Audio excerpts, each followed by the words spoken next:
안녕하세요. 세상의 모든 미스터리 새무미입니다. 몇 주간 강령술에 관하여 소개해드렸는데요. 오늘은 조금 특별한 영상이지 않을까 싶습니다.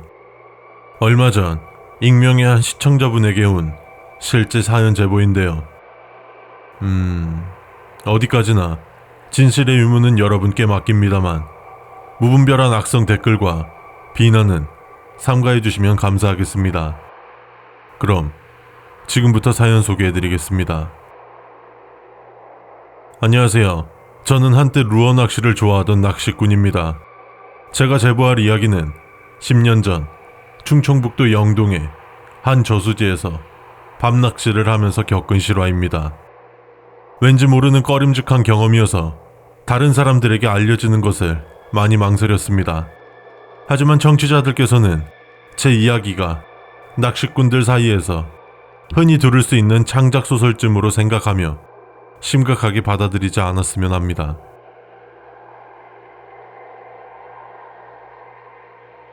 충청북도 영동에는 유난히 낚시터가 있는 저수지가 많습니다. 그 일을 겪었던 그해 여름, 저는 혼자 차를 몰고 충청북도 영동을 돌아다니며 베스를 잡고 있었습니다. 베스는 생태계 유해종으로 지정돼 있어 크기에 상관없이 마음대로 잡을 수 있지만 방생하면 형사처벌 대상이 됩니다.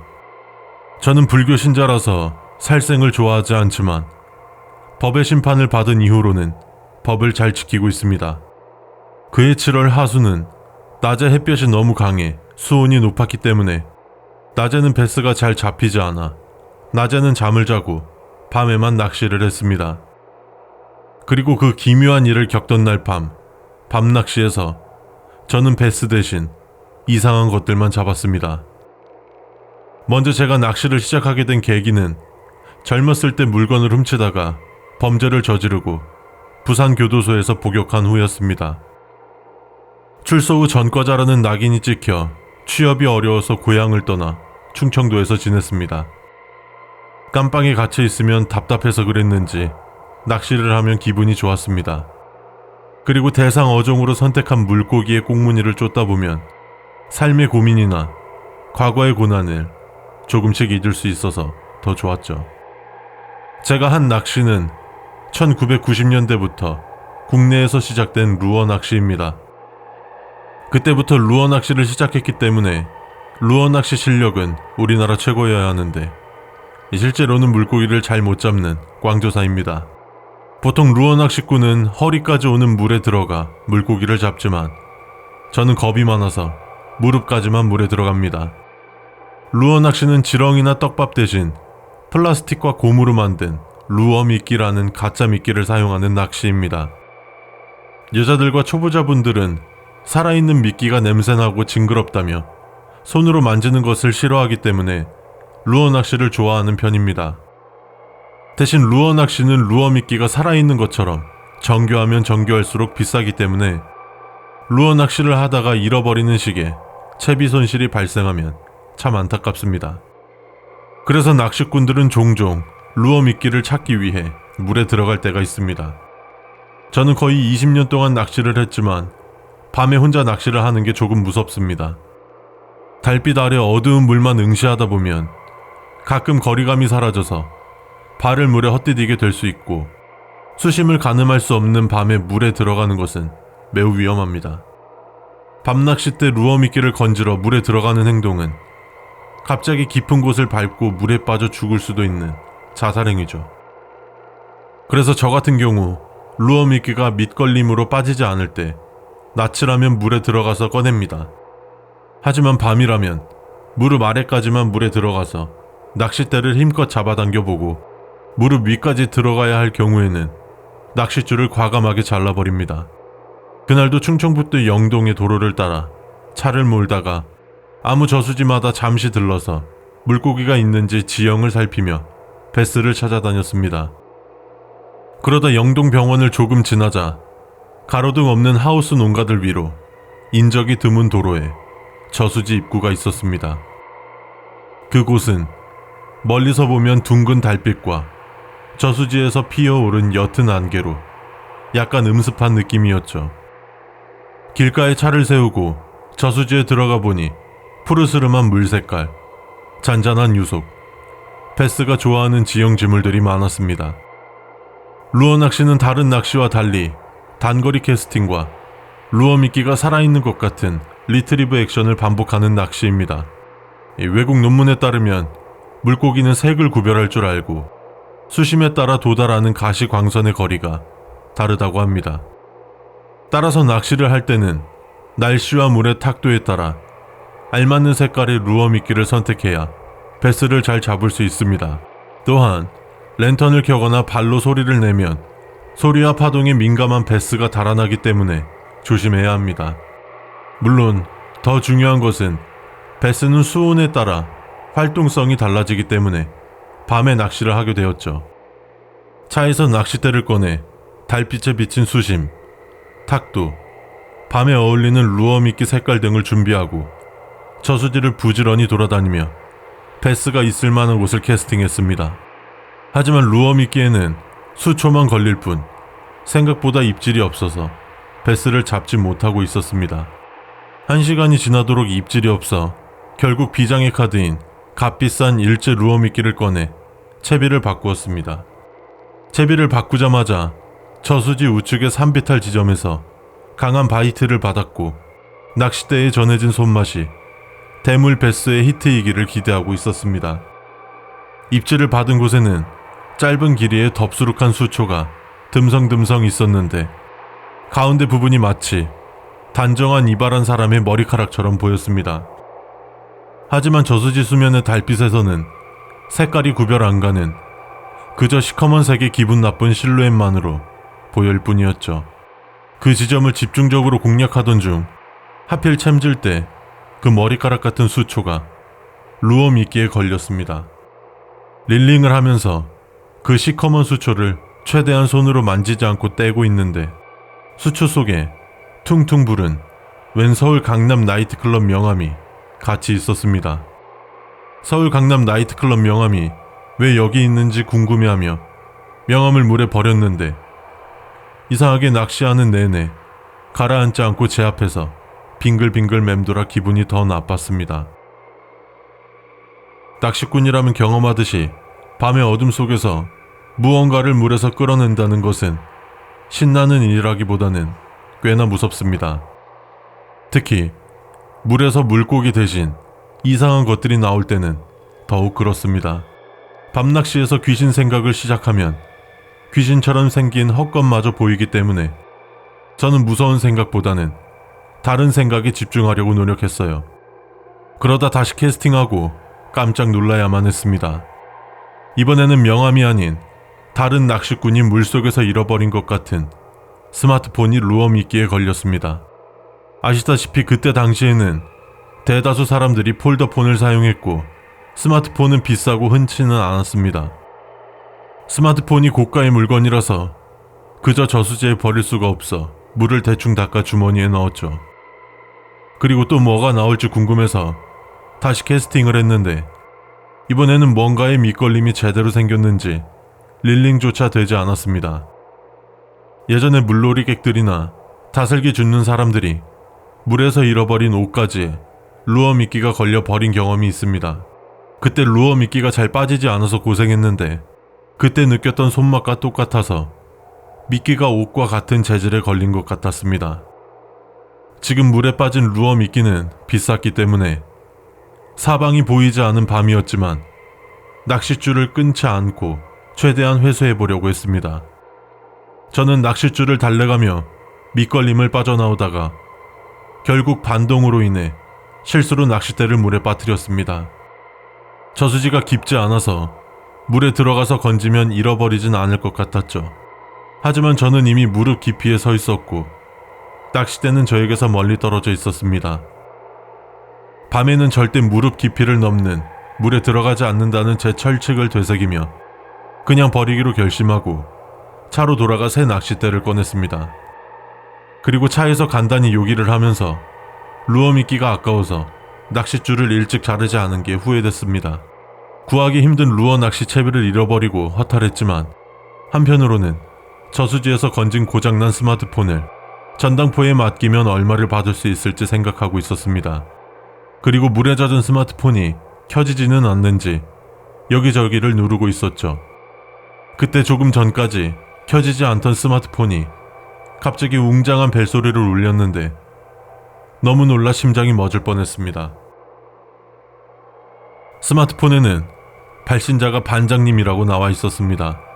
반장이라는 글자를 보고 스마트폰 주인이 사는 아파트의 반장에게서 전화가 왔다는 생각이 들었고, 이 야심한 시간에 아파트 반장과 무슨 관계가 있는지 짐작해 보았습니다. 물론 스마트폰의 위치를 추적하고 있을 수 있기 때문에 언제든지 스마트폰 뒷면을 열고 배터리를 제거할 준비를 했습니다. 제가 아무 말도 하지 않고 들을 생각으로 전화를 받자 상대방이 당황해서 옆 사람과 전라도 사투리로 이야기를 하는 소리가 들렸습니다. 그리고 곧 제 고향 부산 경상도 사투리로 이야기를 했는데 꺼름직한 느낌이 들었습니다. 저한테 전화한 사람이 이렇게 말했습니다. 뭐야? 횟집에서 용준이 짬 시켰다고 했는데. 야, 용준아, 그거 어디다 숨겼어?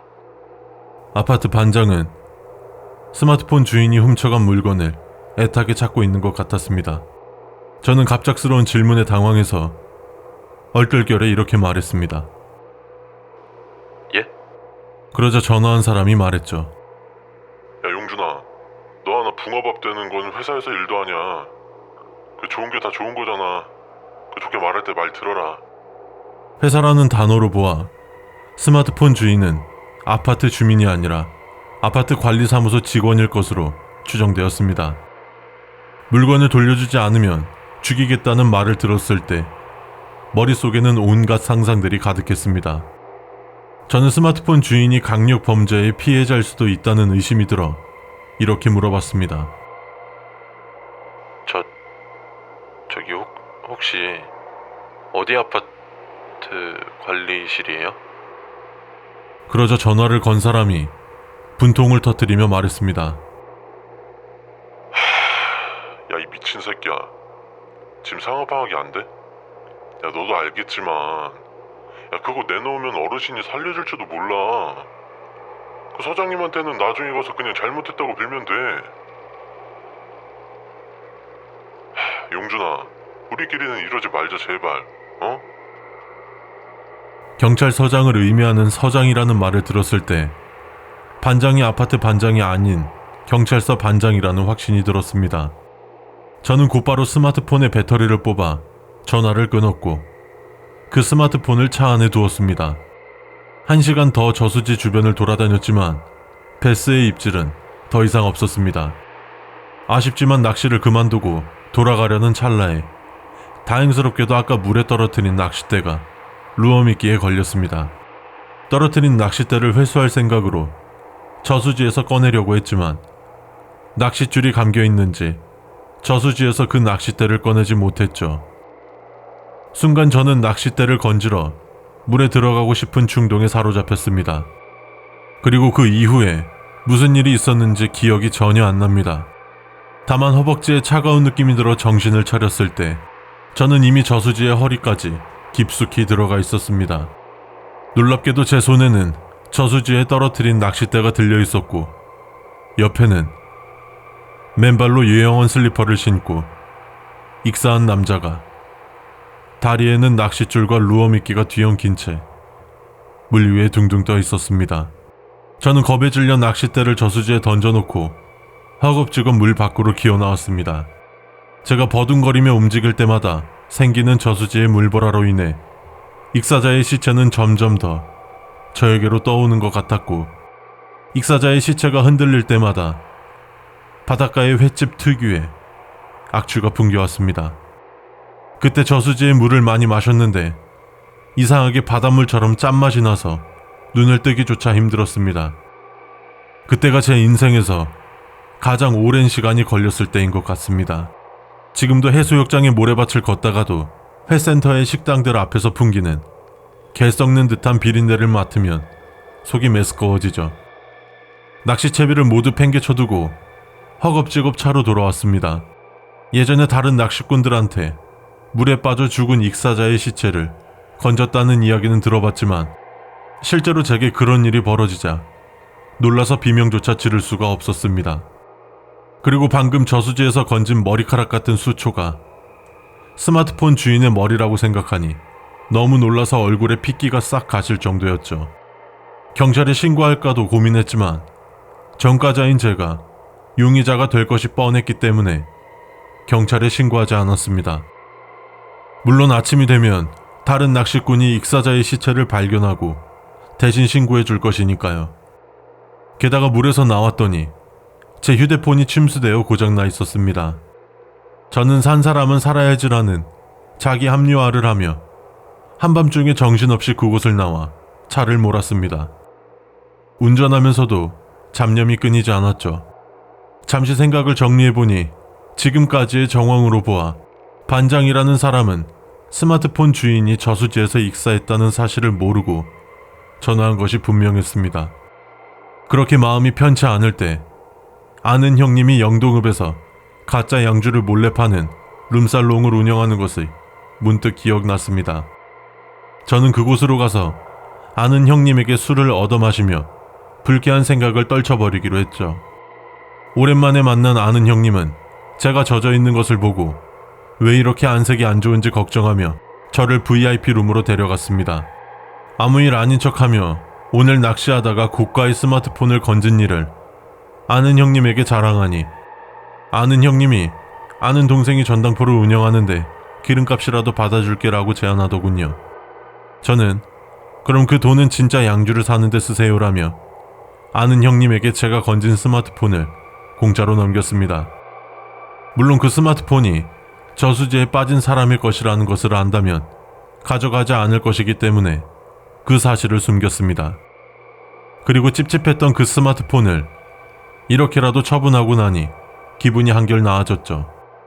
그날 일은 잊은 채 다시 충청북도 영동을 돌며 밤낚시를 하고 가끔씩 아는 형님의 룸살롱에 가서 싸구려 양주를 마시기도 했습니다. 곰곰이 그날 일을 생각해보니 누가 허수아비로 쓰다가 버린 마네킹을 보고 제가 놀란 게 아닐까 하는 생각이 들었습니다. 며칠 후 아는 형님을 찾아갔더니 화가 나서 제게 또 무슨 사고를 쳤냐며 욕을 하더군요. 어처구니가 없어 하는 저에게 아는 형님은 전당포를 운영하는 동생이 갑자기 체포되었다고 말했습니다. 아는 형님은 유흥업계에 몸담그면서 대전지방경찰청 형사들과 친분을 쌓았기 때문에 잘못을 저질렀을 때 형사들에게 봐달라고 부탁할 수 있습니다.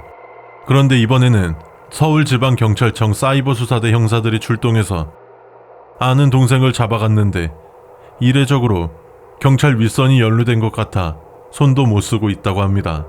아는 형님은 그때 네가 준 스마트폰을 전당포에 맡겼기 때문에 이렇게 된 것 같다. 그 스마트폰이 누구 거냐라고 물었고 저는 저수지 익사자의 것임을 실토했죠.